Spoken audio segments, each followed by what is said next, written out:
Stephen Coy Senior and Stephen Coy Junior. Lads, you're very welcome to the podcast. Pleasure to have you on. Thanks, Sean. Really appreciate you taking the time out now. Great lifelong friends and great servants to Longford Rugby and my own club, Kilo. And looking forward, lads, to hearing the story about where it all began. And it's gas actually when I contacted you, and I'm sure it was no different for you lads as well when I asked you just to think about your accolades. And I said there's a few surprises in there as well, Steve Junior. When you were looking at the father's accolades, did he keep a few of them in the dark? He did. Yeah, there was a few you wouldn't have known about, but I would have heard about them, but you probably never really think about them, or you probably never appreciate them until you start to sit down and do something like this, you know. Yeah, it's very interesting. Now we'll just go through them here first, lads. And I think we'll start with Steve Junior's first. So we'll start with rugby. Junior Cup. So we'll start as a player, lads, because I know you're very involved in coaching as well. So we'll just go through what your achievements as a player first. So Junior Cup, 2 Senior Cups, Senior League, Colleges Freshers All-Ireland, Colleges Division 2 All-Ireland, and promotion in 2007.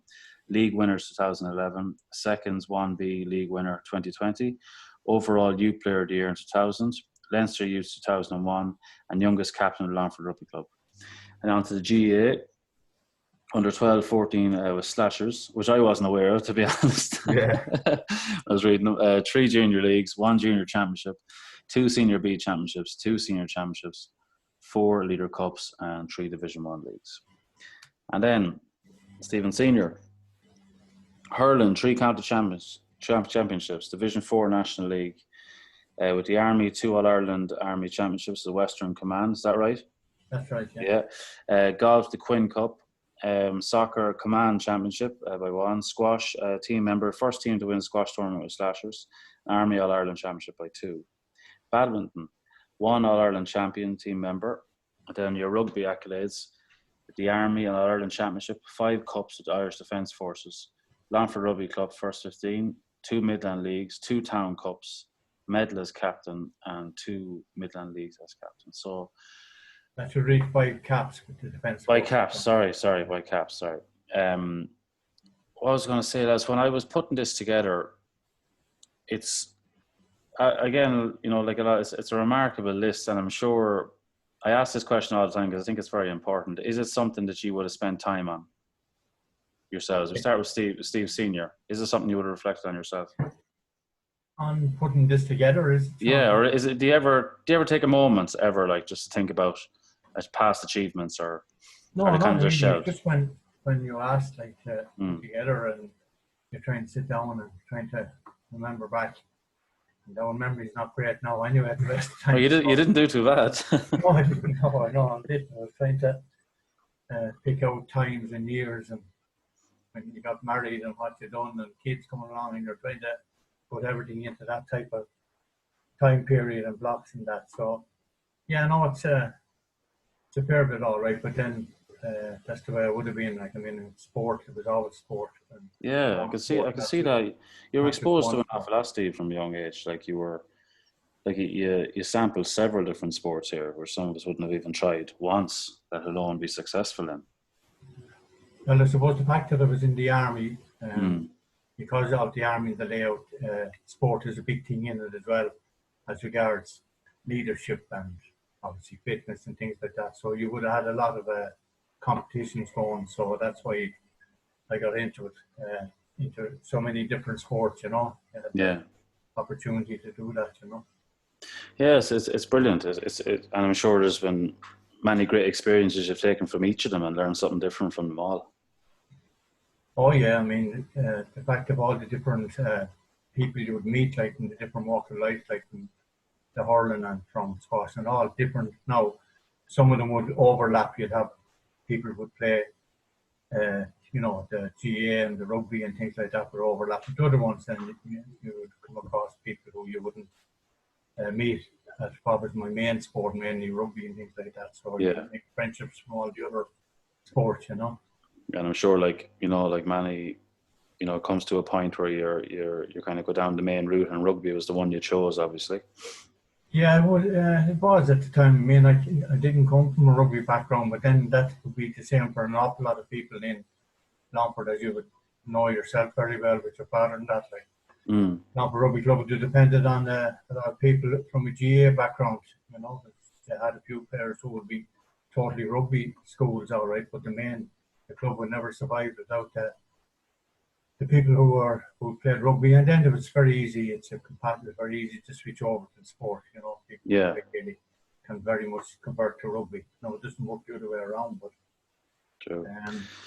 So, you know, all the different sports, like, you know, as a young fella, like, I mean, hurling, handball and hurling would be my first sport until I came to Longford, and then rugby being the main one in the main part of the year. I mean, I came into that late enough. I was 22 or 23 through pressure of the name of Roger McCarley, who was commanding officer in the Connolly Barracks in Oldbourne. They kept an eye on my head because I had the physique to play in the front row of rugby, and they weren't too worried about the other skills that I had. So that's why I took it up in 1973. Excellent. I came to Longford in 72, so I took it up with 73, 74, and remained that rugby then was the main one. But all the other sports were. At that time, you could do it because sports, you know, rugby and GAA or rugby and hurling, that they had their own seasons, and you could do them, you know. Yeah, I know. Separate seasons, and that's why they weren't overlapping as much as nowadays. Overlapping as much No. Now, or there wouldn't be the same commitment as regards training and things like that. You could do it, you know, whereas now you wouldn't be able to get it, you know. I find with young lads now, they have to make their mind up early whether they want to commit to either the Gaelic or rugby, because in the present climate you wouldn't be able to. No, you can't. If you want to go as far as possible to the top, you definitely wouldn't be able to compete. Yeah, definitely. And then look at a few sports you played there, like golf, squash, badminton. Well, maybe not squash as much, but they're very individual sports too, aren't they? Like, and I'd say from what I've known, you would have always been maybe more geared towards the team game yourself. You would have preferred the team activity. Teams. Yeah, I would have preferred team sports, all right, you know. Mm. But the likes of the individual sports, you know, likes the squash and that when they started up and all. See, from the hurling and the young age and that, a lot of the hand-eye coordination, that's why the badminton was there and the squash. And even the golf, for years and years, Bertie Turner here in town, he would be well known. Yeah. In the rugby club, he always had my head and I to take up the golf. He said I'd have no problem with it. And after a few years, I did take it up, and I didn't have any problem. It's just a very quick to it. That Quinn Cup you see there, which is a very prestigious cup. Like I won that of it. No, I know the handicap aside, but fairly quick going into golf. But a lot of it to do is because of the other sports that I played, like the hurling and the handball and things and the squash. I was able to get into the golf quick enough, and it's handy enough at it, you know. Yeah, and it's great to be able to draw skills from other sports too, you know. It is. Yeah. And Stephen Junior, I know you're currently in the coaching climate and the coaching game. I suppose from your achievements as a player, is it something that you reflect on much, or are you still very much focused on? I suppose it's probably hard to reflect when you're still very much involved in the game, you know. Yeah, I suppose in both codes, it's kind of funny. I suppose playing wise, like for me at a young age, rugby wasn't really actually something that not that I didn't have an interest. I had a massive interest in it, but I just never really got into playing it at, like, say, under minis and stuff, under 10s, 12s, 14s. It was actually under 16s. It was going to mine and starting up. Dad would have started working for Leinster Rugby and coaching in the schools, and we just, the crew of us in the class, and it was more, we just got a team going in mine, and then all of a sudden it fed into the youths at the time, and the club was a bit scattered and trying to get teams going, and all of a sudden got into that. So like before that, it would have been actually probably Gaelic and soccer were my things at a younger age, and then the rugby just more than that when we started going to mine and just got a group of players together that played club and school, and that kind of kicked me off with as regards the rugby, and then all of a sudden it just took over. But like I would have been going, and more than I was listening to Joe's podcast with yourself as well, and he's saying about going with Tommy everywhere to the senior training stuff. I would have spent every Tuesday, Friday and Sunday with Dad at senior trainings. Like, you wouldn't be doing homework, you'd be going in, jumping into the back of the car and going up, and I'd spend hours with it, even though I wasn't playing at the time. when I was 10, 12, 13 and that, all I was doing was kicking the ball and passing the ball and in and out with sessions. So it actually, when we did start playing, it really stood to me, because one of my strongest points in rugby or playing in rugby would have been my kicking and my decision making and stuff like that, like more so than fitness, I suppose. And it kind of got me out of a lot of things, and it got me, as regards there, that picture with the Leinster youths, you know, it would have put me on a front foot ahead of a lot of other lads. I was kind of maybe one step ahead, seeing things at that age that other lads weren't seeing, and that probably got me ahead. But that was from being around the senior setup all the time, week in, week out, and being around there and seeing those games and being immersed in it. Yeah. So rugby-wise, that was that. And then the Gaelic, like, as I say, I always did, but then it fell off the Gaelic then for a while. When we came to Killaloe, I remember Paul O'Hara and Sean Maguire hounding me to go out and play and get involved, and I did, and they would have been the older group, and then yourselves would have been the younger group. So we were in a mix. I think myself and Gary Nolan and Sean Lennon and David McGoy, maybe there's a few lads there. We were kind of in a mixed group. We weren't that strong. We wouldn't, you know, we were probably in between the stronger grades of the club, and we kind of just played away and kind of stuck. I had not that much interest. I would have just, everyone would have said at the time, sure, rugby, he's a rugby player. He had no interest in it at that time. But I suppose when it came up to senior level, I would have played a little bit. Well, in 2005, when Jimmy Gaffman was there, would have done a little bit of that time, more the sort of pressure from the lads to come out and be at it and be doing it. But I suppose then when Dennis Connaughton came was the big one for me. He kind of just he came to me himself and asked me and looked about going for goals, and then just from there on, I kind of nearly the Gaelic kind of just took a big interest in at that time then. But then at that time I was always juggling both, like you'd be kind of running from one season into the next, and you know, but I suppose he kind of just gave me that, and I liked Dennis as a coach and as a trainer, and I kind of was starting to do a bit of that myself as well, even though I was so young. But you were kind of you'd be getting things off him, and it kind of made it more interesting to be there, because you were kind of listening in meetings and stuff, and as you know, there was lots of meetings and lots of things. Oh yeah, very detailed, and I suppose that probably too made me buy into the GA a little bit more then as well, you know. Yeah, lots you could take from it. I suppose, like, when you were moving to Killaloe and the lads were trying to get you out to do a bit of the training with the GA, like, you would have had a circle of friends made at that point as well, I'm sure, even a secondary school. I was straight back into town, like, you know. So that was very difficult for you to... So it was very hard at the time. Yeah. Mine was the big thing. Going, I suppose if I had went to Mel's, it probably would have never maybe broke till I was older, but the fact that I was in mine and I was going on the bus with the lads, and you were away sort of during the week, you had no opportunity to go into town during the week to back to your friends. It was only the weekends. Yeah. So, and then sure, we'd have been away all day on the Sunday with rugby with dad. So it was kind of the Saturday was the only chance. So it kind of broke fairly soon though. Like by the time I was 15 or 16, I was like I would have lost a lot of contact with the boys in town. Like, you know, it would have been mainly Killaloe. I know, and it's tough, like, because you're building a bond with a certain group, and then you're switching codes, you know, and you're trying to break into a new circle again, and it does take time.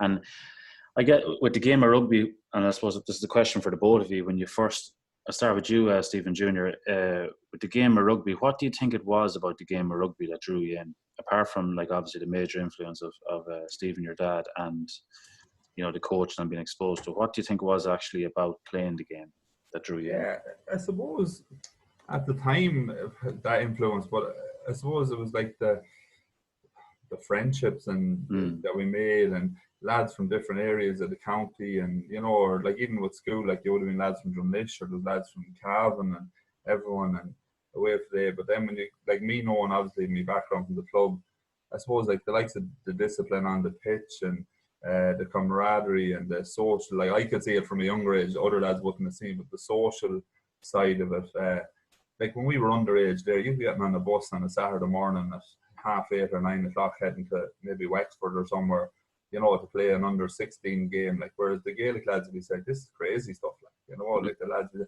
be gone for the whole day, but like you made those friendships, and at the end of it, that's it. So what else had we to do, like, bar go off for the day? So it was great, and you know, you had some great trips and great days out and bits of devilment and that, but I suppose that discipline was always there, but then friendships, like, you know, and I think Victor touched on it too, like the friendships through the rugby thing, like I mightn't see them lads for years, like, you know, or lads, or from one year to the next, we might meet up once a year, and you just click straight back into it, like, and that's from going back to like under 16s and you know, under 18s or that, like, that's something about the rugby, more so than the Gaelic. Sometimes it's kind of, you know, lads are pressured, you kind of have to be there, we go, get out again, because it's just expected, like, you know. And no, don't get me wrong, just we'd some days heading off and maybe packed into John Riley's car going up to Armageddon or somewhere like that, and you'd be having great evenings there, and you'd be pulling in, getting ice creams and coming back, and you know, you'd some great crack, and obviously churches still have mighty friends and mighty, you know, people in the parish and that, but yeah, I don't know, the rugby just always gave you that extra thing. That's probably why I always kind of maybe pushed rugby as my number one, or the loyalty to the club and stuff, that we're born and bred with it too, like, you know. Of course, every week we lived with it, like we were in there night and day, you know? Super. And Stephen Senior, what was about the game of rugby? James Connolly's Senior said to me before, the physicality drew him in. That's what he loved about it.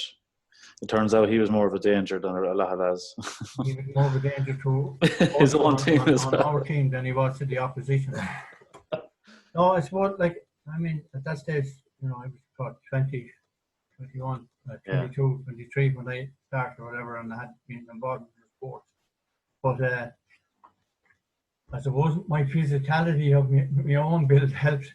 There was a position in rugby, whereas if I was trying to get on the Gaelic 15 with the skills that were required for everyone that's on that pitch, the same skills, I wouldn't have got up to it. But there was a place on the rugby pitch for what I had as regards playing front row, and then outside of the technical end of the front row or whatever, from the other sports, from the bit of Gaelic I played and hurling and whatever else, I had good skills to add to that, but it suited me, the type of game. And then when I got into kind of leadership fairly quick in it, in the sense of getting captain and being coach and things like that. So that's what. What year were you captain first, if you don't mind me asking?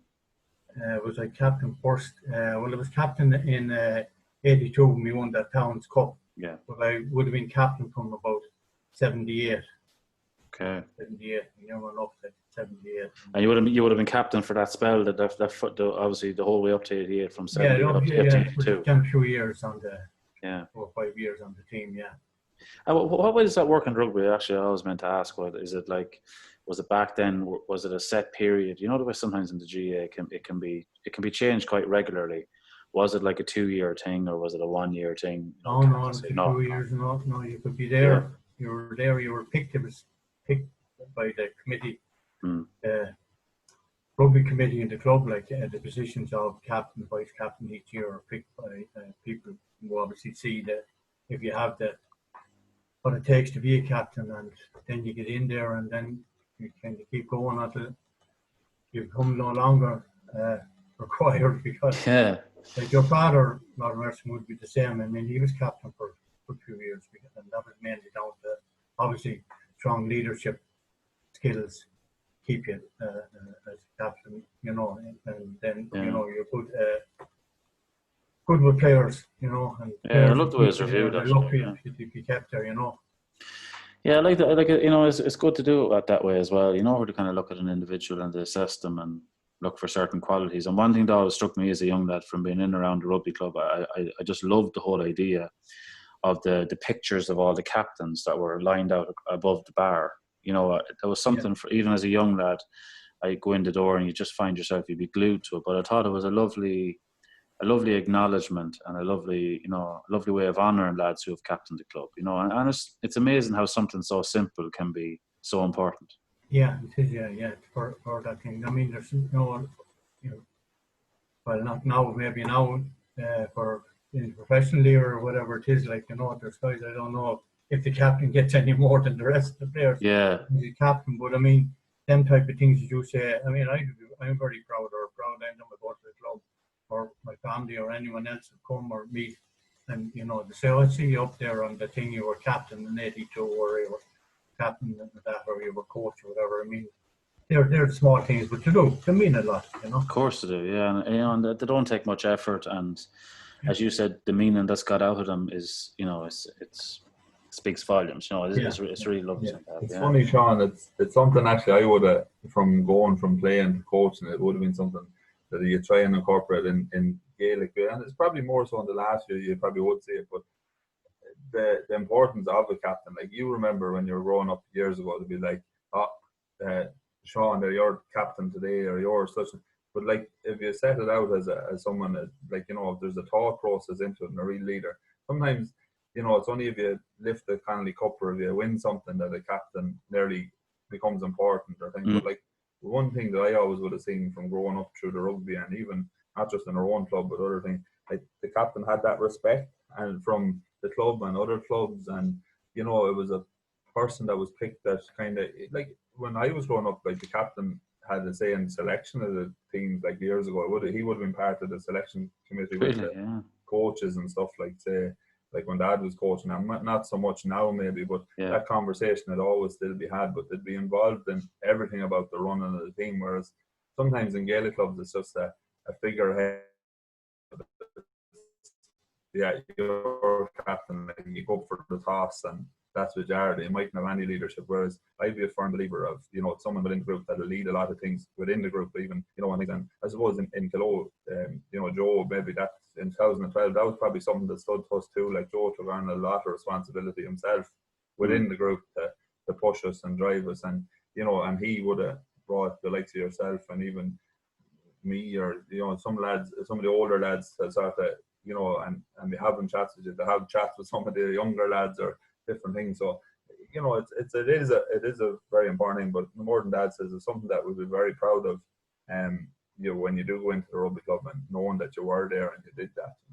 Yeah, it really stands out. Yeah, I think there's a lot to be learned from the rugby. And, it's just one thing that struck me. It was just a lovely, simple acknowledgement, but it just added to the whole prestigious thing, and I totally agree with you. I think I'd like to think the GA landscape is changing a bit with that regard, that captains do play they're a more involved role, but obviously to a point as well. It can be there's a fine line there, as as coach as well, where a captain can be too involved as well. You know what I mean? And it's staying the right side, having one foot either side of the line, I suppose. But very, very interesting, lads. It's great to hear your perspectives, like what draw you into the game, because rugby is every position is so specialised, and there's so many different aspects to it that certain lads could love the the whole set plays of the game. Another lad loves the physicality. Another lad loves the link up play. That all that's it's not just a matter of where Gaelic, you can be very much on a par in every position. Everybody nowadays nearly has to be the same fitness level and operating the same way. But rugby is a lot more technical, and every position is more specialised. Would you agree? Yeah, well, that's like one of the things that I always found. Just like when I was going into St. Mel's, or you were going to mine or whatever like that. Fellas like on the Gaelic team, there's only so many get on the Gaelic team. That 15 or 25 guys had all to be at the same level, the same skill level and fitness mostly to get there. Like, there was another 50 guys or 60 guys, and that's why I had no problem, going into Mel's, and the guys that weren't getting on the Gaelic team, was plenty of them there, and there was a place for them in rugby on a rugby team, because the guy that was playing front row and second row, the guy that was scrum half or full back, they all had to have different skills. There was no problem. The guy that was propping didn't have to have the same skills as scrum half or anything else. He obviously had to have his own skills. So there was plenty of places on that 15 for the different type of individual to get his place, your second row or your back row or whatever. Whereas, the guy carrying the weight or whatever, that wouldn't be that fit or carrying around, he wouldn't get on the Gaelic team. Yeah. He'd have no problem getting in on the rugby team, because his forte would be the scrum and whatever, and then the other skills that he needed after, as regards passing, broken tackling or whatever, they can be built up for that. But Yeah, of course. Yeah. On the pitch, you know. Yeah, like there's just, as you said, you know, it accommodates more. The game of rugby does accommodate more for lads. Yeah, and just even thinking there as you were talking, Steve, as well about, you know, little moments like, you know, when a pack gets together or a scrum, you know, you win a scrum and lads get up and there's a bit of unity, there's clapping on the back, there's a bit of a cheer, you know, like you don't get little elements like that in the GA as much, you know, like a lad. We don't, because people are identifying with that scrum. The reason that it went that way was because of that one or two individuals in the front row that they were doing the job for the team. If they weren't doing it, then the other 6 or 7 behind wouldn't have had the same effect. So you get acknowledgement throughout for the different roles, or the line out catching the ball or taking it down or whatever. You know, it didn't have to be all the best passing or the best try scoring or whatever. There were different things that would happen in that match or in that particular time or whatever that was of benefit to your team. It could be identified as you being good at your role. Yeah, absolutely. Yeah, and you know, in the GA code, I'd love to see more of that. I'd love to see lads kind of praised more for, like, obviously it's very easy to praise a fellow who kicks a score. But I'd love to see little other elements like dispossessions being praised. You know, lads making hard yards to get back. You know, there's loads of things. Yeah, I suppose if you think back to them, we probably all give out about kind of the likes of the Northern style and the pack defences and stuff, but they had that kind of that unit mentality that they were all working together, and you know, it wasn't nice, but it was effective. But it was effective because they were working together. Whereas rugby would be very like that in the sense of it's very unit based. You know, the forwards, you know, the back three are working together, the back row is working together, and the scrum time, and the front row is working. Like, but everyone is working, even though they're working for the full team, they're working in their units more so than at some stage maybe in Gaelic it can be very individualised. Like, you know, a good midfielder gets a good catch and he might just get acknowledged for it from the whole team. Like, maybe the kick out was the one that was the reason he's catching it so well. Like, you know, you're not maybe getting those combinations aren't maybe given the same credit, you know. Yeah, or just a lad beside you on the pitch, even, you know, just to acknowledge it, like, you know, it's little things. It all builds camaraderie from within, you know. It makes the team stronger. It's funny there too, Sean. Listen, Victor mentioned as well, but when Dad was talking there about the different lads in the school and stuff.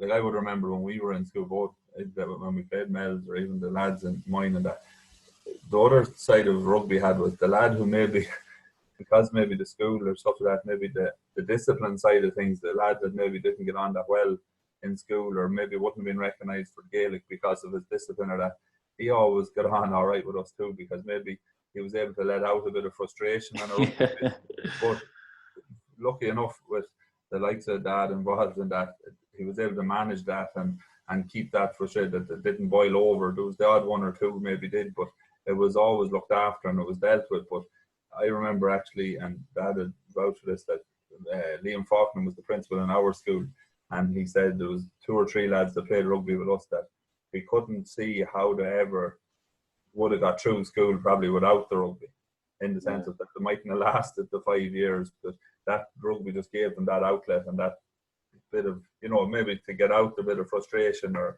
you know, maybe there was things going on in their lives that was annoying, but they were able to go and do it. And I think Victor touched on it too. He said when you get out there for that 80 minutes, you could clatter a lad and hit him and the whole lot, but there be no grudges held, or you could do that. And, you know, that's another beauty of rugby, is that, you know, that camaraderie is there from all teams, not just in your own team, but when you're playing a team, there was nothing ever brought off a pitch, you know. No, you can't put a price on that. Yeah, it's that's brilliant. It's brilliant to hear that. Yeah. I suppose, lads, before we move on, then, just going through your accolades, I'd ask you, Stephen Senior, first. What's your highlight there from the accolades I read out as a player? I suppose there's different things. I mean, as I said, the hurling end of it coming, like, winning, you know, people would say don't be boasting about winning a few championships and a few leagues or playing Division 4 with Longford. But I was very proud of it and delighted to have earned anything I earned through that end of it, you know. I suppose my main one would have been the captain of the Towns Cup, obviously, because it's the only Towns Cup Longford Rugby Club has as such, you know. Now, I give anything for that to be done away with, as the fella says, and for any captain in an Longford Rugby club to walk up now and get a Towns Cup. Great for it there, but we've been near enough a few times, but it hasn't. But we're getting nearer to it, but as the years go by. But yeah, that and few All Army rugby medals would be strong, and then being picked for the Irish Defence Forces, like to play against the French Army. That would be high on the list, all right. Fantastic experiences too, I'm sure.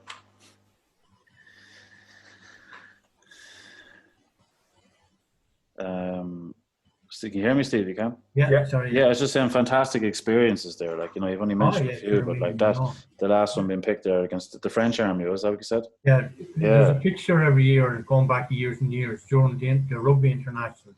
When France come here to play Ireland in the Six Nations, and there was 5 nations. The French Army come over here, and on that weekend, the team is picked from the Defence Forces a couple of weeks beforehand, and they train together. And to get on that team was good, because the Army would have a lot of players back down through the years, senior players or senior clubs. So for a junior club like Longford, for me from Longford to get in and get picked, like, you know, was a great. Oh, brilliant. It was, you know, I was very proud of getting that. And then on top of that, most of the team players you were playing with, you know, the likes of Kieran Fitzgerald or Liam Toland and, you know, fellas like that, they were all senior rugby players, someone who played in Leinster or Munster or whatever. So you were playing with that calibre of player in that fixture, which was, you know, phenomenal, honor. Phenomenal, and so much to bring back, I'm sure, to the local club as well from that experience, you know. Yeah. Brilliant, Steve. Thanks a million. Steve Jr. Yeah, for me, Sean, I suppose, like the school rugby was a big thing. Like it's a funny one. We played in a senior competition. It was a Division 3 league. It mightn't sound much, but the thing that stands out, I suppose, we bet Blackrock. People would never believe that mine would be. Now, it might have been Blackrock's 5th or 6th team, I think. But we bet them 3-0 above in Donnybrook on a real winter's day, hailstorms and everything. But the likes of that just stands out, you know. That sounds like a war. In the rugby, yeah, it was mad stuff, like, but like it was just a massive thing at the time. You know? Cutting in there, Sean, it was mad stuff because the score was 3-0 on that day, and the tactic from us was get the ball to Stephen and then kick the leather off it, try and keep down on their 22 for as long as we could. Now, obviously, we didn't get down there. We did get down there for a lot of it, but we spent an awful lot of time on our own line defending. And to say that we should have been beaten probably by 30 points is putting it mildly. I have a vision in my head here, actually. One of those days with a group of guys that I often meet that coach in that afternoon, everybody. He said if we were still there, we wouldn't forget it and try. It was unreal. I can only imagine, yeah, because that's unheard of, like, you know. Yeah. And I mean, when you say it was unheard of, it really was something that put Longford and Longford schools on the map, because, you know, such the a word scout. got out, like mine, you know, where is that, like, or what part of the world is that in, or where out? They beat Blackrock in a schools competition or whatever. So it was the start of that type of thing, and there was a few after as well. Doesn't it take great moments like that, though, you know? It's just one that always stands out. And then, of course, the end of that year, then obviously myself and Conor Malay got to go to trials for the Leinster youths through the club and the school, and we used to go up to Dublin every Friday or every week. We went up twice a week for a couple of months there, training and trials and stuff, and that was a great experience, and playing with different lads and different coaches. And then we got a trip to England out of it before the in provincials, and the two of us got picked. So it was that was obviously brilliant. But I suppose the one, and it's a silly one, I suppose, maybe not silly, not but at all, no. When I say the captain, to be the youngest captain of the club, and to captain the club at the time was obviously, for me, was just massive thing, and I'll always be very proud of that. And you know, when bringing Fionn into the club or you know, or anything when we go in or that, like it's always something that even being involved now, I'd say I'd be very proud of that. I did get to captain the club and get that opportunity to do it. And at the time, we brought like a good few of the youths through, which would have been kind of in around the first bunch, like to come through as a full bunch. Whereas just before that, Darren Maguire and Colin Glynn had kind of come through in it, and then they went on to other paths, like with other clubs and stuff, and came back to the club. But we kind of came through with the full group, and held them together for a few years, and mixed in with the older players who I would have actually grown up with, you know, would have idolised growing up with, watching them, you know. So that was something fairly special as well. And then obviously with the GAA, you couldn't look past our championships, you know. 2012 was obviously special, but for me 2014 was obviously a bigger one because I was playing all the games in 14 right through. In 2012 I played the group game against Abilara and the quarter final against Abilara, because Tommy had a great tactic that I was just that bit bigger that night. Me and Niall Sheridan, if we had to go together, there might be some chance of us to be a fist that I might hold me on in some chance. A fist coming from a higher altitude. Killian was glad of the break for the 2 day games, but obviously Killian was back in, and rightly so, for the semi-final and final as well. So, but they were just amazing times. It was some journey like that. 2012 was just magic, like, and to be anyway involved. And for me, I suppose I was lucky. I did get game time and I got involved in it. But 2014 was just brilliant to be there all year and in it and to win a county title, you know. Yeah, great stuff. And before we move on, do they still put up the pictures of the captains in the club, or is that something that's kind of gone? Great to hear it's been continued on. Yeah, fair play to you, lads. Just want to talk to you a bit about the lifestyle and commitment levels of the rugby players. So, Stephen Senior, I want to go back to kind of your time when you were playing back then, like your own approach. Give me a sample sort of what the commitment levels is like as regards number of times training during the week, and then you obviously had your one game at the weekend, but what was the training like during the week, and was everyone expected to be there? Had you always a few stragglers, a few lads missing, or what was the... Yeah, well, the training was that time was your Tuesday and Thursday night training, and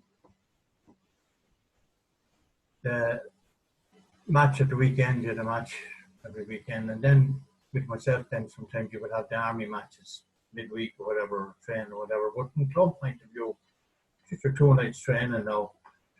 Back that time, you know, facilities and whatever, like Longford were very lucky, and I mean, if you look at it today and see where they've come right up along all through the years, it's the best facilities in the country is there now, and even with this new pitch that's coming, 4G pitch. Well, like there's nowhere else in 42 counties at present time would have a facility and a place like Longford Rugby Club. But getting back to the training end of it, the pitch was there. It was your 2 nights. The training was the pitches were fairly heavy and wet, and it was that time of the year because of the season rugby was at that time, you know, and was throughout through the winter.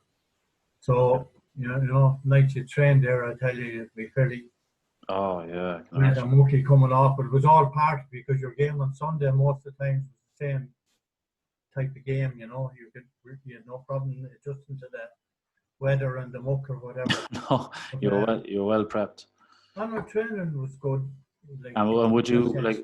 Then you had people like some great players, like when you talk about training, but there was guys like it's no comparison to what the training of any sort now is, either rugby or Gaelic. The way it's completely different now, the type of training, whatever. But we had, you know, you had no problem getting numbers up there, but to actually train, we had some great guys there playing who weren't great at training, wouldn't be great trainers.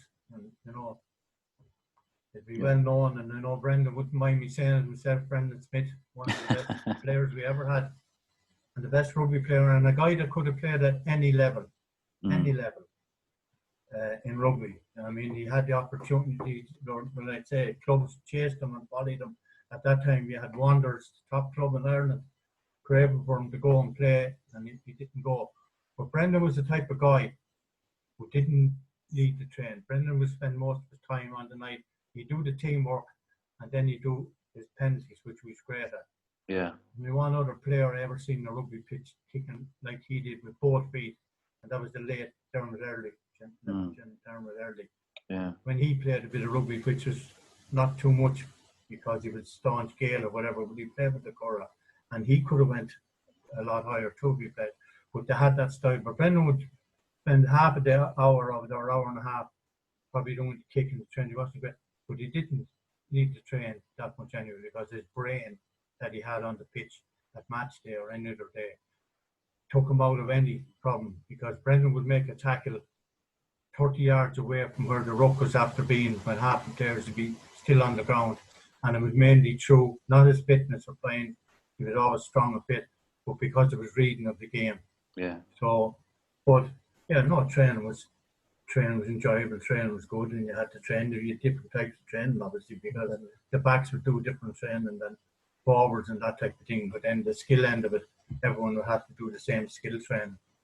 Yeah, great. And I suppose coming from oftentimes you see with the GA training, you know, you'd be looking at attendance and lads wouldn't, you know, some lads might be there, you know, and be kind of, sometimes it can affect the session.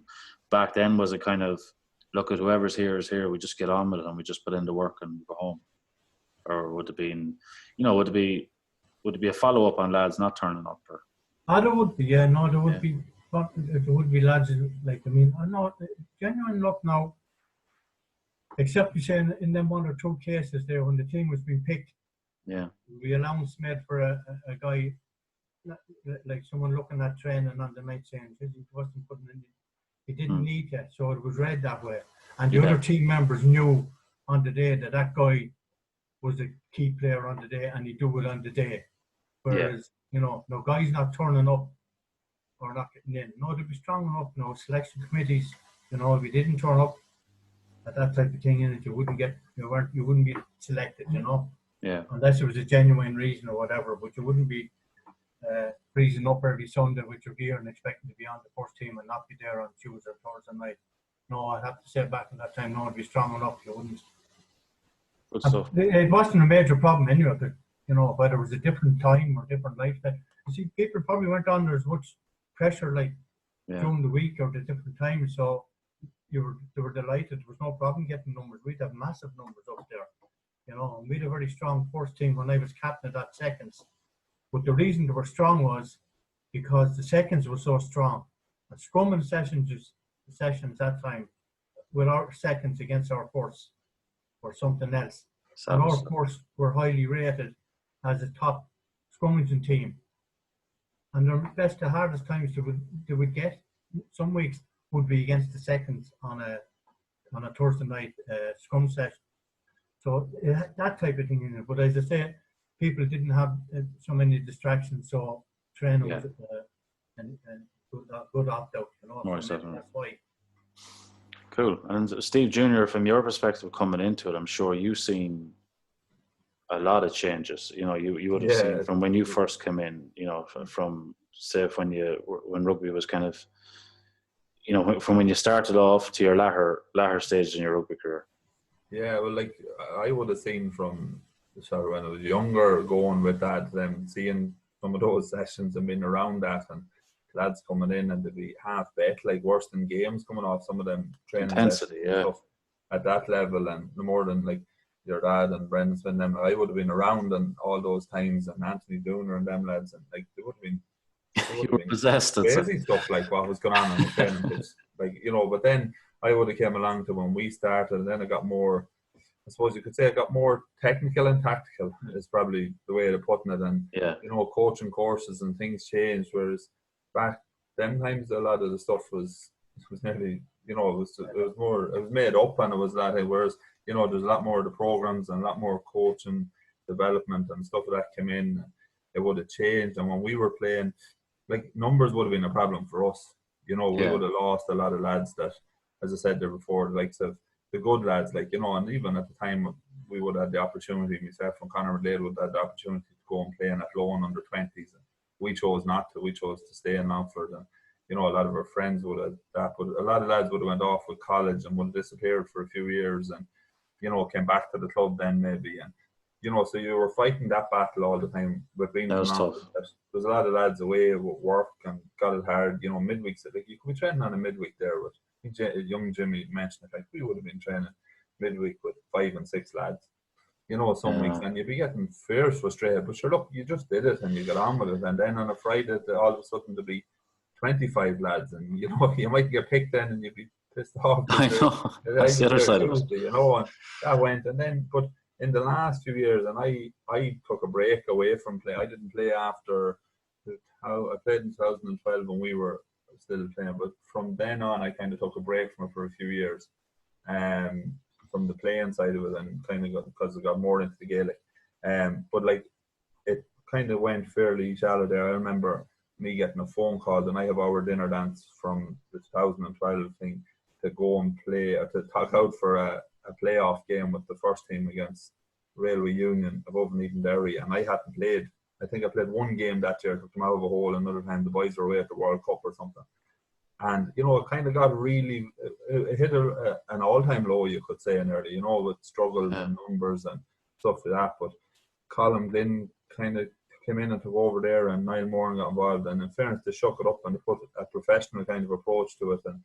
And Colin was very young when he started. To put the strength and conditioning and stuff in place. And next thing, all of a sudden, those young lads started wanting to play, and a batch came through of the Hugh Connellys and Derek Farrells and them lads that were serious players, and they drove the thing on. And then we were lucky, we've always been lucky with Gaelic lads around. There was a crew of lads come in from Mohill there as well, and like I know I've been involved the last year, like the number we the last 2 years, so we'd be training with 35 lads, like to be lads standing out at a bit of a game at the end of training on a Friday night now in the rugby club. Isn't that brilliant though? And it's mad how it went, that full circle of when Dad was involved and they were playing to that, having 30-40 lads training. And of course it's Celtic Tigers, all those things, lads had other commitments, very hard to, you couldn't just say to work, it's not sometimes like the GA, sometimes where you can say to a lad at work, come here, I need to get away early this evening training. That day went, like, and I went for Gaelic as well, like, but so it's kind of coming back to a bit now where lads are committing. Like, we're putting out 2 teams there the whole time. Like, and even this year, as I say, I hadn't played in years. There was one day we were going to Carlow and Philly Dardis said to me, and I'd be jumping in now with training myself when I'd be involved. And Philly Dardis said, "Just we could do with you this weekend. We're a bit tight on numbers, or whatever." I said, "Philly, I don't know." I said, "Look, I'd love to. Like, you'd be jumping in. You'd always have a bit of a hunger."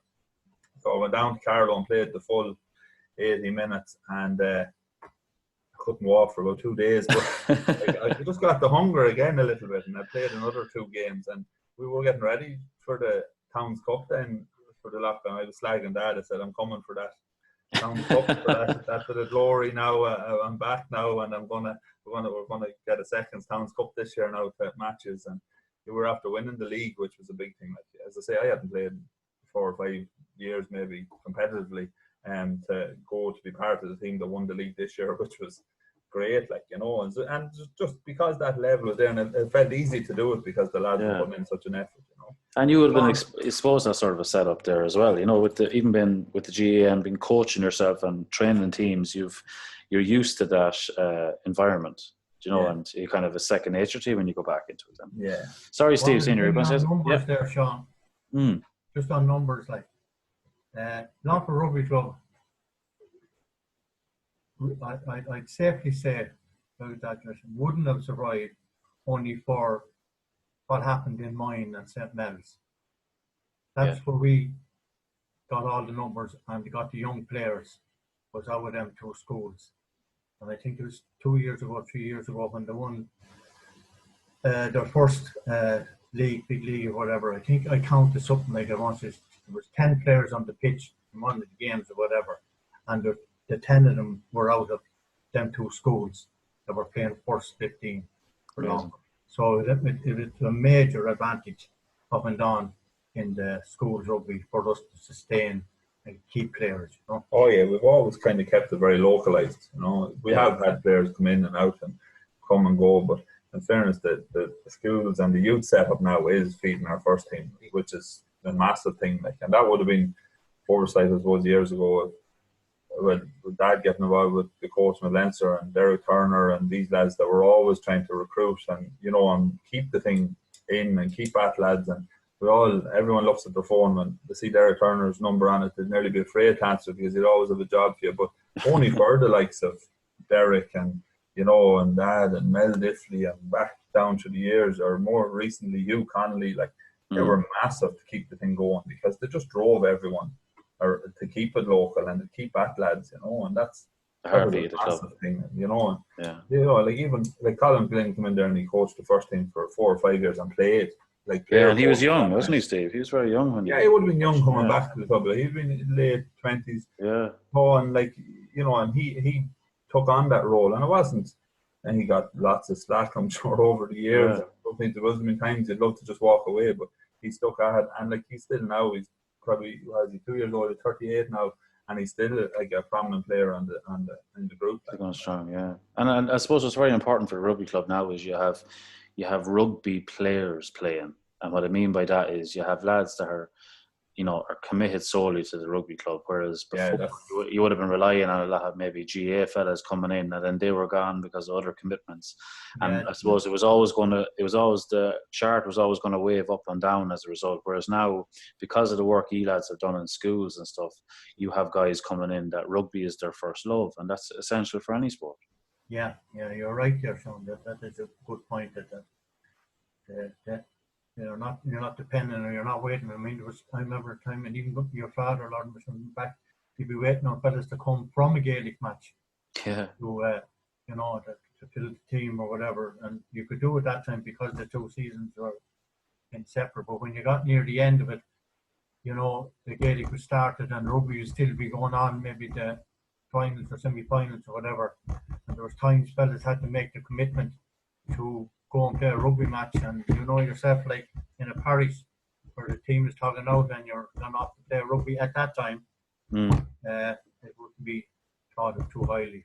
Oh, definitely, because I remember Daddy got a call up to the county actually that time, and he made the decision not to go in because he was, rugby was his focus. So that was just an example of a decision maybe one person had to make, Yeah, so...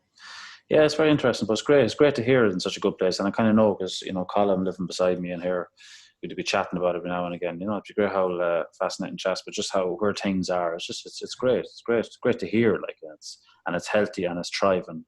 And as I said to you, you have a crop of players. And even for a coach, for players where rugby is their first love, they can really focus and get the best out of themselves. And even as a coach, I'm sure, when you have a lad there that is literally there for the rugby, you can do so much more with him rather than coaching a fella going, oh, geez, am I going to have this fella down the line, and that's... big time. It's a massive difference. Yeah.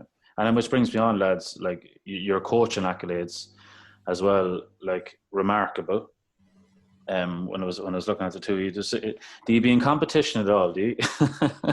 I suppose you're not finished yet, I know, I'm sure, but... It's just... I am. Stephen might be, but I am. I'd say it wouldn't take much to coax you back now. But I think it's a lovely thing for you to have as a father and son as well, to have such a crossover with different codes as well, and so many achievements, and I'm sure, you learn so much from each other as well. And what were the conversations without, you don't have to reveal too much, lads, but I suppose after a rugby game even, I'm just curious about what does the conversation levels be like in the house? Does it be mute, or would you be very open to discussing it, or sharing advice, or sharing perspectives? Would this be when I was coaching him? No. Yeah. Because there wouldn't be too much conversation. I'd say there'd be that. We have to be that many words while the game was going on. And just now, just when I think of it, I was listening to your podcast, Stefan, the other night, and you were talking about your own father and times and different things. When coaches are involved with their own sons and things like that, it's a lot harder, and you're inclined to expect a lot more of them. And fathers be fathers, which sometimes don't give the credit for credit is due, and it's not because you don't want to, but you feel you can't do it in front of other players or whatever like that. But but I think it's there's a better, what would you say? I think there's a more modern outlook now, whereas years ago, some lads would have their mind made up if your father was coaching a team. Some lads would just have it in their head, oh, look, this is a joke, whatever. Where I think nowadays it's more receptive. Like lads are more receptive to it. Yeah, and they're able to see beyond that. But as you said, as a coach, it's very important to show that you're treating everyone equally. But I can imagine. I'm sure there was it depends on the result of the game. The game too, the amount of words that were exchanged. Why didn't you kick that one, or why didn't you go for that one? And you'd be, as you said, didn't they kick enough of them against Blackrock? He closed. In the moment, it just wasn't there. But maybe I didn't see it, or he didn't see it, or and you'd have those conversations. But it could be quiet for a few hours, yeah. Yeah, which look, it's no harm. Let it simmer down, so to say, and then you can. But look, I'm sure that's a lovely moments too, and conversations that I'm sure you're both from different perspectives now too. And I'm sure you have lots of conversations. And isn't it great? Isn't it great to be in a position where you can still talk about the game and talk about what you love? And, Well, in fairness, most Sunday evenings when I'd be coming down the road.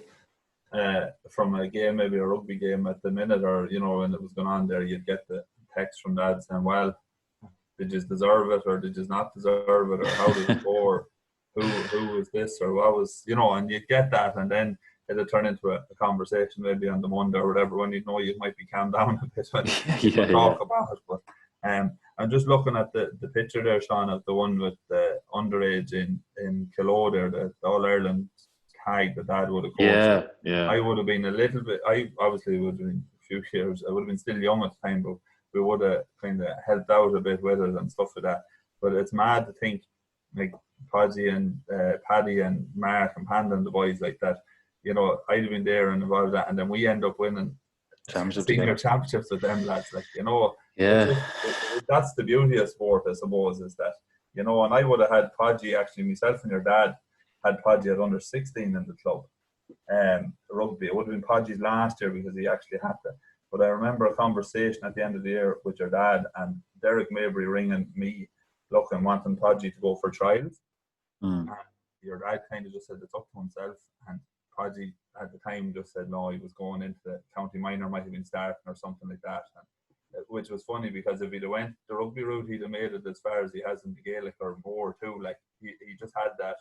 Great potential to rugby, ability that he could do a mix of both ways, no more than your dad, I suppose, playing wise and that. But it's funny when you see the younger lads, and to see now we'd see them as friends, Yeah. Oh, I'll tell you, time is scary that way. It creeps up in your head. Just on that point there, as regards players or having players or talent that you've seen or didn't go. I spoke about Brendan Smith there. He could have played at any level up there.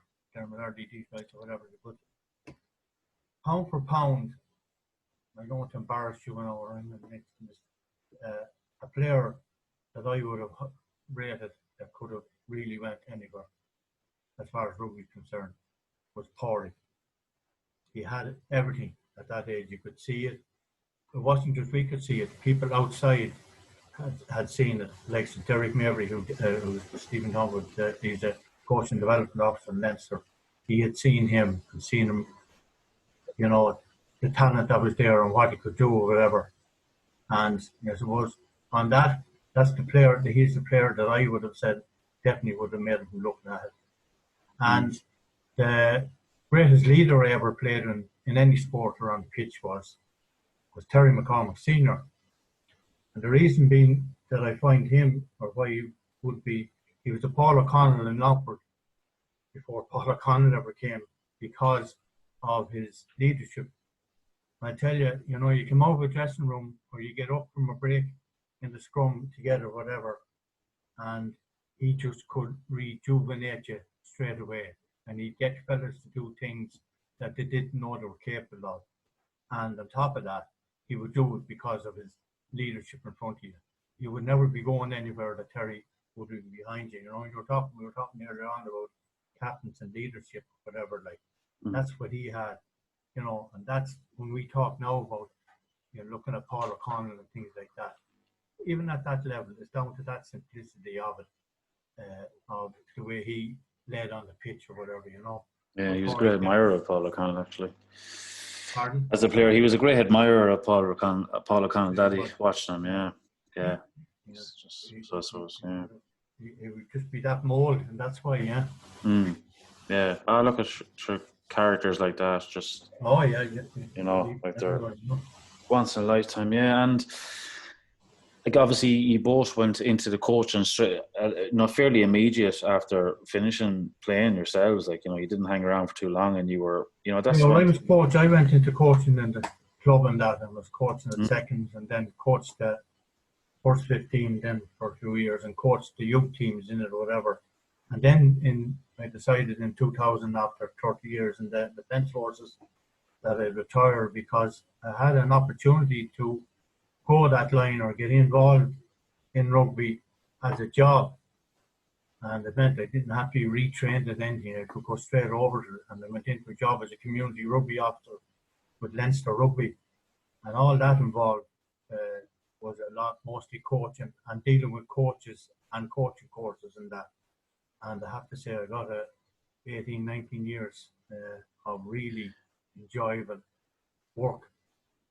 Stuff you loved, and dealing with all age levels, not just senior down through the age levels, and them development teams there that come up through it, and young lads that come through the development squads and are now playing with Leinster and things like that. So I was very lucky in that sense that I got work. You touched on the word there, and it's love, and it's the thing that strikes me about the two of you guys as well. Like, is I have huge admiration for everything you've put back into it. Like for as far back as I can remember, you guys have been, associated with rugby, and like it's all well and good to go into coach and all that, but you obviously have such a genuine love for it, and it's easy to say, you go in as coordinator and you're in the schools and you're doing all this work, and it's very easy on the outside to say, oh God, that's great work, but that's tough work as well, because you have to show up every day and you have to be motivated for a group you're going to train, because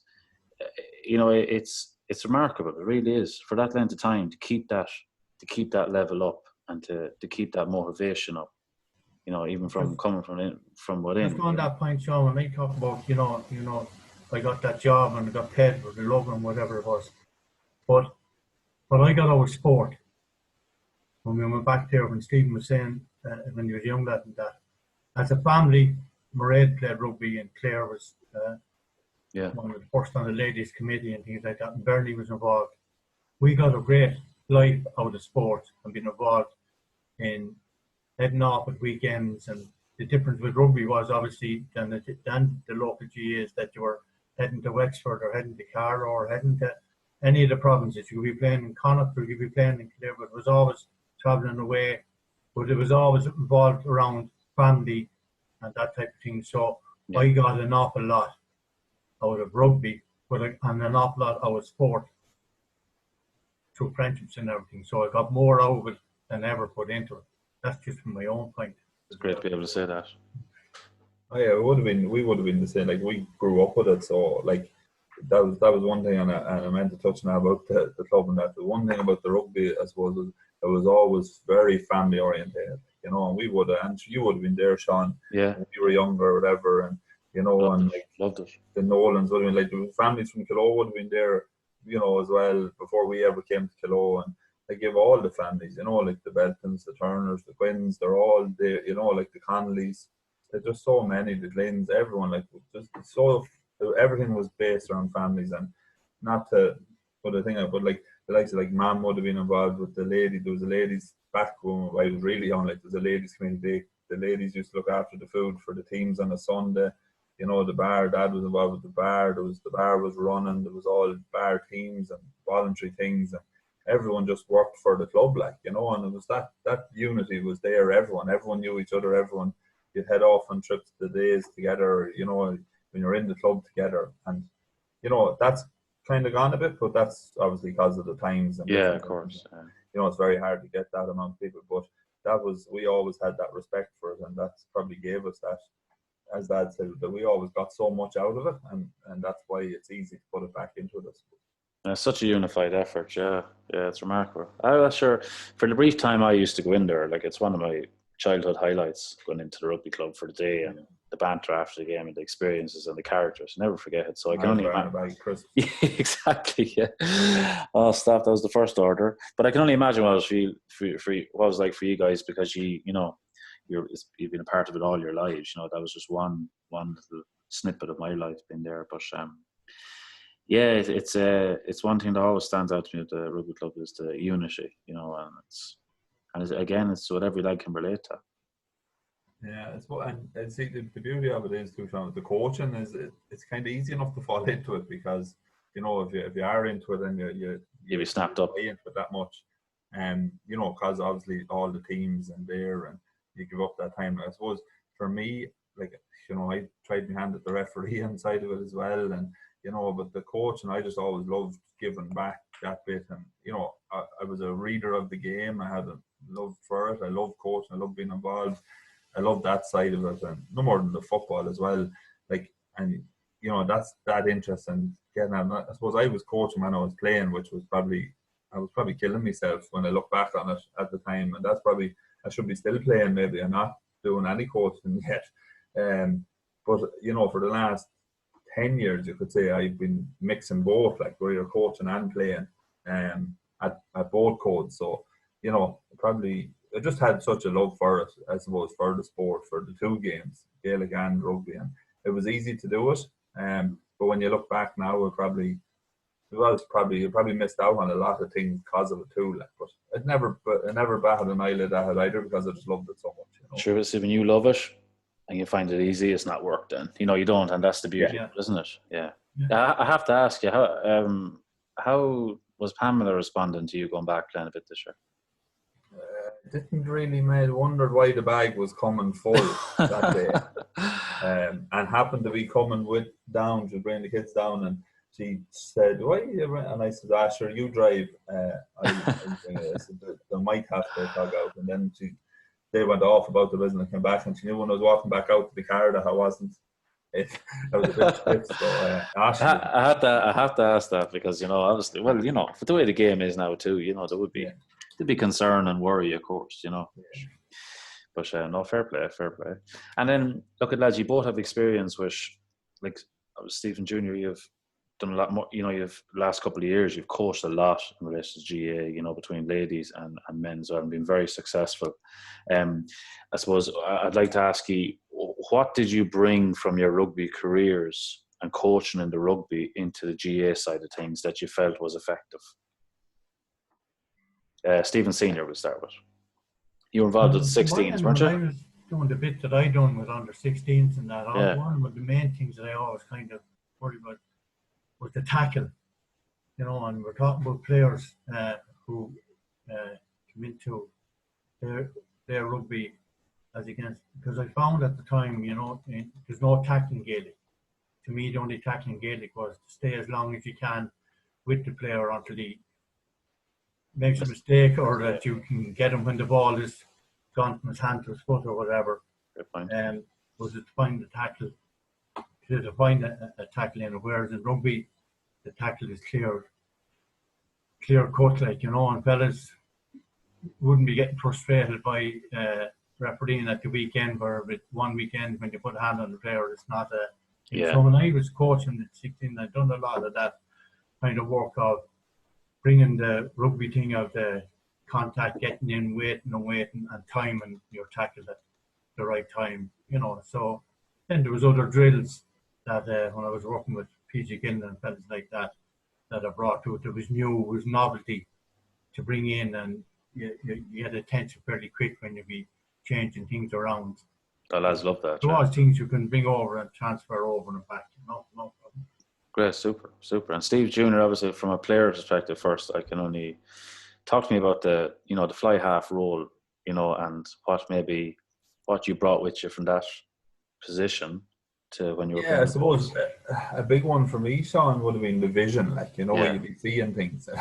And that's something when you're playing out half of rugby, you're sort of thinking two steps ahead all the time of where we're going, or, if we're, like, even when you're out half, whether you're captain or you're not, you're sort of controlling the team to a certain extent, and no pressure. I always talk about it, like, you're thinking ahead, and you're where you want to put the team, like, and that's, you know, there's a time to kick, there's a time to run, and, you know, and you're calling the moves, and you're controlling both forwards and backs to a certain extent, and that would have been something when I would have played in goals with Kilo or something, it'd be something that I would have really focused on, getting that message across, and you're always watching and talking, and bringing it to coaching then would have been big time, would have been bringing it across to GAA, I suppose, was the organisation, and you know, like, we would have came from a stage, I suppose, when we were playing, Sean, and we wouldn't name any managers, so we played under a few where you just go out and you just didn't know what you were doing, really.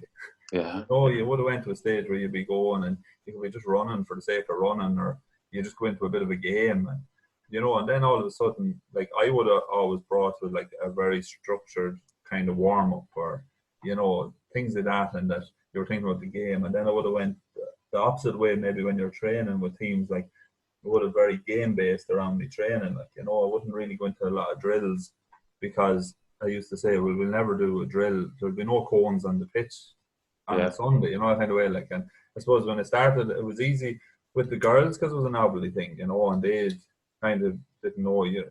The easiest way, I suppose, with coaching the ladies' game, and this might not be patronising, but was to organise them was the biggest thing.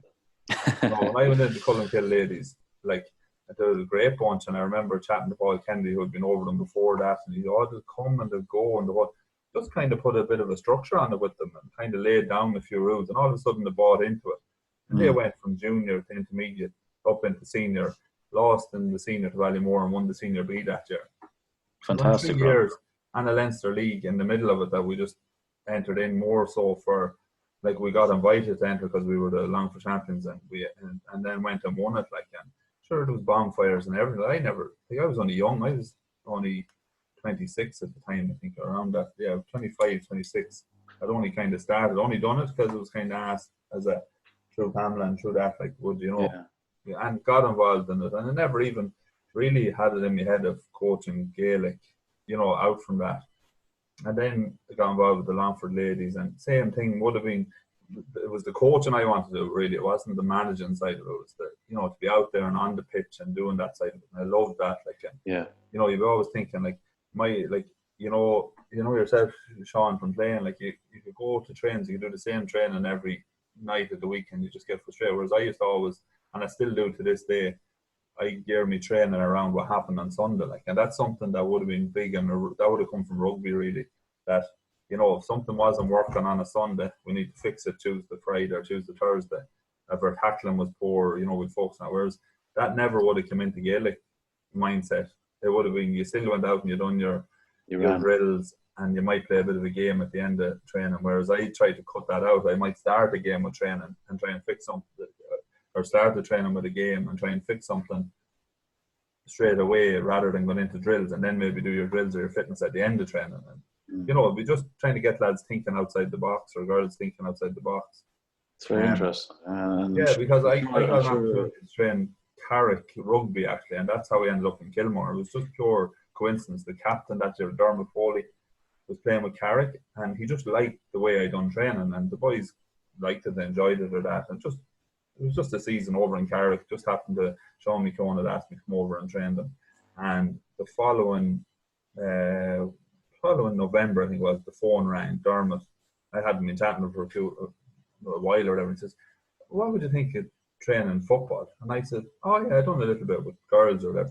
He says, "What about a men's team here in Roscommon?" And I was like, "Sure, I'd have a crack at it." Like, it was an opportunity. Like, I was looking at down the line and said, "This could get your foot in, like, somewhere or whatever." Yeah. And I remember meeting the chairman there, Tommy Canoi, and he hit me with this.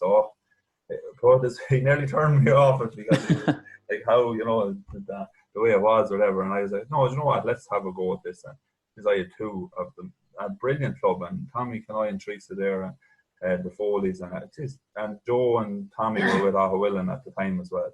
And it was two of the best years training a team I ever had. Just really good club.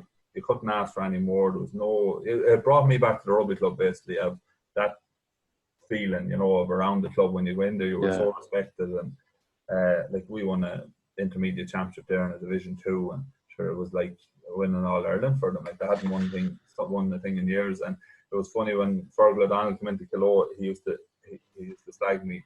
he used to say, you done better with them lads than I did, because he had trained them as well, and he used to have crack that joke, and I'd meet him and I'd be call him that. But it all came from that rugby background, and I was able to transfer it and change things up and change the game. But I suppose it all came probably from my mindset of playing, and that's where it came from. I just wanted to challenge myself a little bit more, and as I was training. You would have seen different personalities as well, and what worked for them, and I'm sure you saw that when you were coaching lads too. You saw different lads.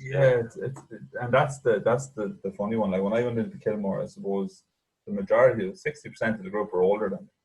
Yeah. And for them to buy into me was a massive thing. It was very easy for a lad there, 38 years old, to what's this lad know about? A hard barrier to break down, Steve, was it? The which? Was it a hard barrier to break down, to get over that?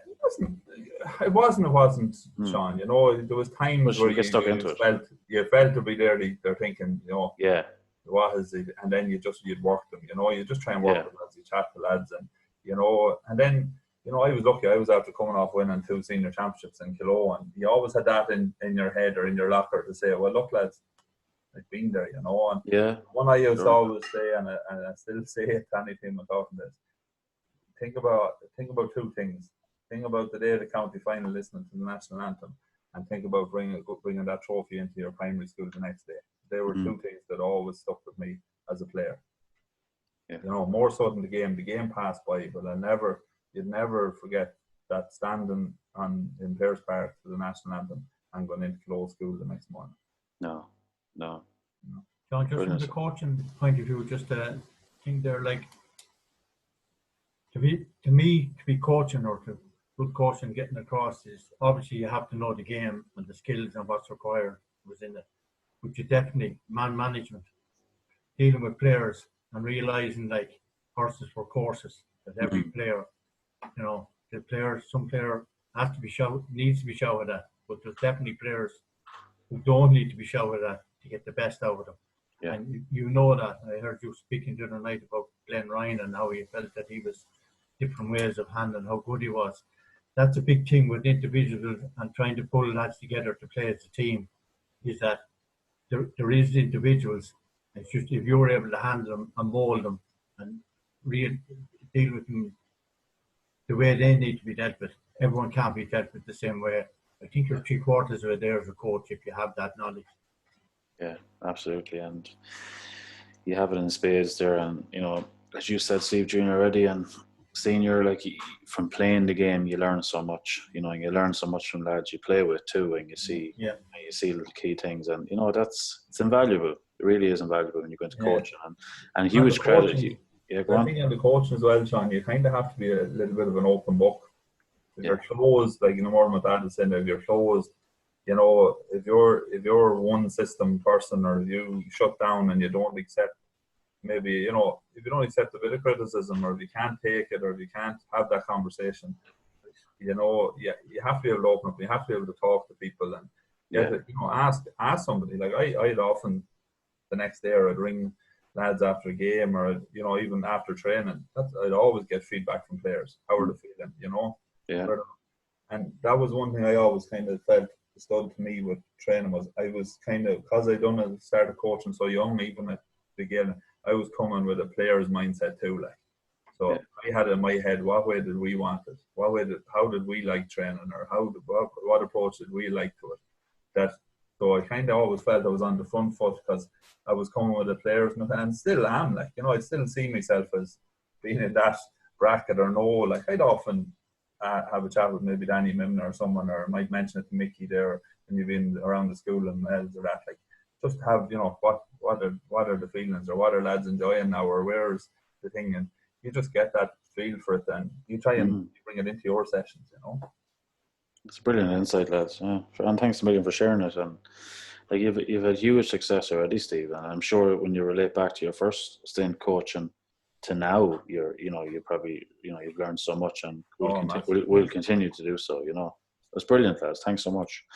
I had this conversation with the Conleys before, because I'm always fascinated by the rugby dressing room, and the lads told me a few great ones there, you know, but Mick McGovern and prep before the match. Have you any ones in particular you'd like to share? Does any of them spring to mind when I bring it up? Who wants to go first? You go first there, Steve. What was your day like, Steve Senior? Need I ask? you remember different characters for their dressing rooms or before matches were going out. Different people had different ways of doing it, like, you know. Yeah. I spoke with your father there or whatever it is, and in my army days, it was a man by the name of Mick Stapleton. He was from Athlone. He was the player and coach in that there. You know, you'd come out there through that door, and you know, you think it was for your family, like you're doing this thing. It was life or death or whatever that have you. Yeah. Thinking that now you could come out through it. Some fellas, and this was how good captains would be or whatever it is. You had to know the individuals too, because some fellas would come out through the door wound up to the last. And as we spoke about James Connolly, the first one that hit would be someone on their own team rather than another team that wound up. It didn't matter. That type of build up and leadership, and you know, really getting going. You know, it was just some good characters. Yeah, I love that. There's different. There's only so few, you know, that were really good at it. You know. Yeah, you have to be going into a game. I know everyone's different, but like you kind of have to be in a different headspace. You know, you have to be. Yeah, you have to kind of outside yourself a bit, I find. And some lads are very good at evoking that. Yeah, but it's funny though. It's mad. Like years ago, that was the thing. Like, you know, like just you'd hear it out on the pitch, like what was on dressing, like the chanting and the studs going, and it was a massive thing. Like before you left the dressing room for a rugby game, it was like it used to be a big thing. Whereas now it's a meeting. It's a meeting. It's a chat, and we're going. Like, which is, I remember.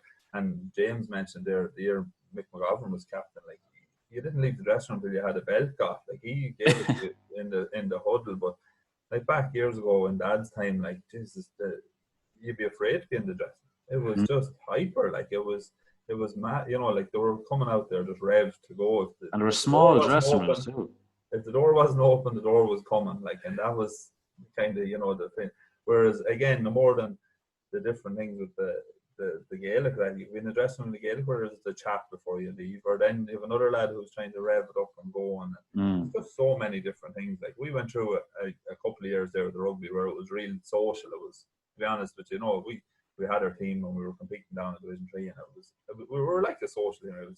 But some of the crack and the banter, some of the stuff that went on in it before games and after games, and lads taking the piss and stuff like that. I know. You know, there'll be lads like they'll be going out to be trying to catch a lad going out nearly something, like they might put something in his gear bag or something, you know, that sort of stuff was going on through. So it's just the extremes. It kind of depends on who's involved. Yeah, I know. And where you're at in the season too, I'm sure, on different games. But it's gone more professional now. It is that more, it's a meeting, and like we'd meet with the rugby team at the moment. We meet an hour and 15, maybe an hour and a half before the game. There's a meeting 50 minutes before it. Out, do your warm up, back in, quick chat, and you're out, kind of thing. Like whereas years ago it was you'd land. We always landed an hour before a game. Anywhere you went, it was always an hour. But it was warm up, and then it could be 10 minutes in the dressing room, and you just got every message under the sun in that 10 minutes, and you were leaving the dressing room bowling, like, you know. Yeah. I know, and look at it. It depends. There's many factors to play. It depends on particular game, what stage you're at, where the group is at. You know, and nowadays a lot of lads are driven internally too. Like so. Yeah, and there's so much information Monday to Friday as well, Sean. Like we, you know, like the lads there, they'll be getting a video of the game on a Monday, like, you know, and there's a WhatsApp. But see, there's social media WhatsApp groups now. There's none of that. You've seen the lad on a Thursday, a Friday, and a Sunday. Now they're in contact every day of the week. You know, if a lad has a problem or if a lad has a question about something, it's sorted during the week, you know. Yeah, or that evening. Jesus, yeah. Very successful. Fair play, boys. Steve Senior, how would you like to be remembered?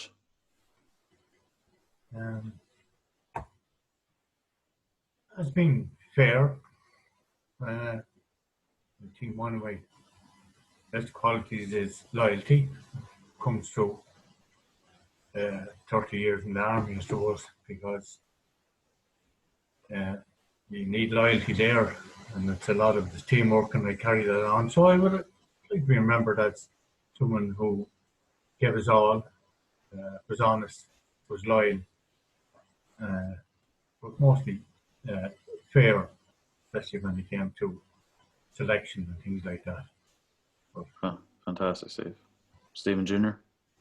Yeah, it was the same as Dad there, I suppose, and I'd always like to see as someone who gave us all to it, both coaching or playing, you know, and remembered. And there's something I'd always hold high, that anyone that have coached so far, or any teams that have coached so far, have always left on a good note, you know, on the positivity that, you know, there's never any, I've never fell out with anyone, or you know, we know begrudges. We might have words, we might have things, but the group in a whole, have always gone on a positive. So I'd like to continue that, whether it's coaching or the finish it or whatever happens, that, you know, you'd be remembered as he was someone that brought something to us, or improved us, or added to our group at the time he was there. So yeah, I'd always look back on it and think that the teams I was with, I'd always, you know, I'd have regrets, but I'd always say, do you know what, I think I left them in a better place than when I went in there, or, you know, they improved for individuals and maybe the team. Super, lads, super. Mighty stuff. You're on the spots. Now this might be a tricky one for Steve Senior, so I might start with you first. Who was the best coach you played under? Now, I know you were probably player coach for a lot of your career too, were you? Coach, rugby coach. Or if it's another coach, you can say that too. Another sport? Yeah. No, you're not I suppose the sports that I played, like coaching or things like that. I mean, from the Ireland end of it, John Stakelum would have been a guy I totally admired. Like, big influence from that end of it. Like, from the rugby end of it, but Con Boyle would have had a big influence on me from the coaching end of it at the start, and that, and I suppose from the army end of it, Mick Stapleton probably would have been a guy that I rated highly. I suppose, and just that's the rugby and the Ireland end of it. Yeah, they'd be the two people I'd say. So will we get one of you? Con Boyle? Con Boyle, yeah. Fair play. Steve Jr.? Yeah, well, I suppose a lot of my underage was obviously, you know, the school stuff was true with Dad, and I always I'd always say it, and I'd always stand by it, that he was an excellent coach. He was a great coach for anyone that went through him, both myself and other players. I'd always say it. Out from him and the rugby, I always had great respect for Noel Lee. For the few years he was involved with us at underage and that. Again, it was very good. And then the football, like, sure, look, Tommy gave me the best opportunity I got playing in senior and play.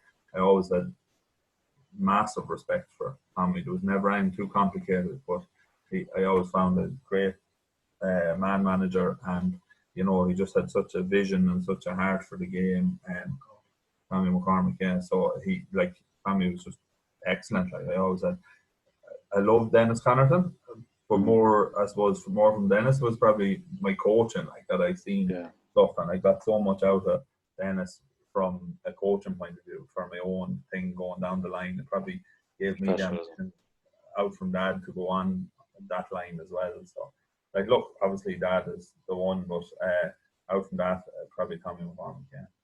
Cool, brilliant. Thanks, lads.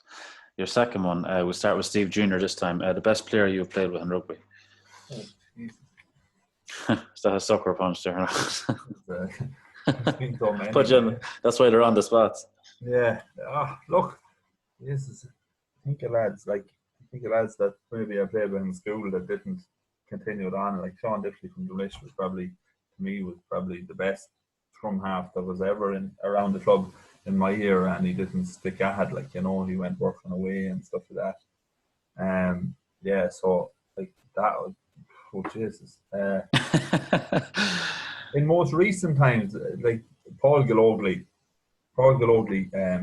to me, played with him in school, played with him at club level, and coached him a little bit last year. He was involved with us last year. And to me, Paul Gallogly was one of the standout players while I played. And now look, there's different players, different positions in that, but for me, like, Paul probably was one of the best players. And like, you know, I'll probably think about this in an hour and say, how did I forget him? You know, but in fairness, I know, yeah. Look, yeah. I'm putting you on the spot. There's so many lads. With him, footballing wise, it's your brother. I couldn't see any lad that we played with that. There was lots of them, but like Podgy just came into the scene around the same time, around that, like 2012, obviously, was instrumental at the end of that year, and then from then since has been, like, you know. Other than that, obviously, one of the best buddies there, Paul O'Hara. If he didn't go to America, I think he'd have a good few championships with Kilo and maybe a little bit more with Longford too. Like, he was a standout at the time in our club, and then he went away. So put Podgy definitely in the football. Good man, Steve. Steve Senior. I'm after giving you more time to think about now. We'll just stick to the rugby end of it. So yeah. I suppose in club down through the years, two best players I ever played with, like, would have been Terry McCormack, Brendan Constantine would be two of them. The other players that I would have played would be two Army guys who were really top guy players. Liam Tolan played for Munster, Leinster. But the top guy, the real good guy, that the few times that I did play with him or whatever, and seen him playing with him, was a guy by the name of Ian Coonan. He played for Monkstown in Dublin, and he's a number 8 class player. He was every day he played well. Every time he played a match, he played well. He was one of the top try scorers in Leinster at that time. Now, that's before the professional time, and he played with Monkstown, which would be deemed as the country club in Dublin. He wouldn't be one of the fashion clubs, but he was the top try scorer in Leinster for a couple of years, and he would be the best player I ever played on the pitch with, like, as regards skill and ability and playing and power and leadership. So I'd say Ian Coonan. Cool, lads. Fair play to you. It's they're difficult questions, I know, but look at it. And it's like picking teams or anything like that. Sure, you could pick a different player and different team every day of the week. You know, you'd be so many less. But I know, good on you now for not sitting on the fence. That's the hardest part. But guys, thanks a million. Look at great story and great insights there, and I really appreciate you coming on and having the chat with me. Like, you're two great men, lads, and great friends, and been so good to me my whole life as well in different scenarios and my family. And, you know, I appreciate you very much, and I'm sure I speak on behalf of anybody who has had any involvement with you in any line of sport or in life in general. So look at Steve Junior, I wish you all the best going forward. I know you have nothing but a bright future ahead of you in the coaching, and as regards to rugby, you probably should reconsider going back playing a bit. Oh, Jesus, I know. No. The boss man beside you there should be in your ear, but I know, look, if you do, just be careful, sure, you know yourself. But lads, thank you. I really, really enjoyed it, and I really appreciate the two of you. Thanks very much, Sean. Sean. Thank you. God bless you. Take care.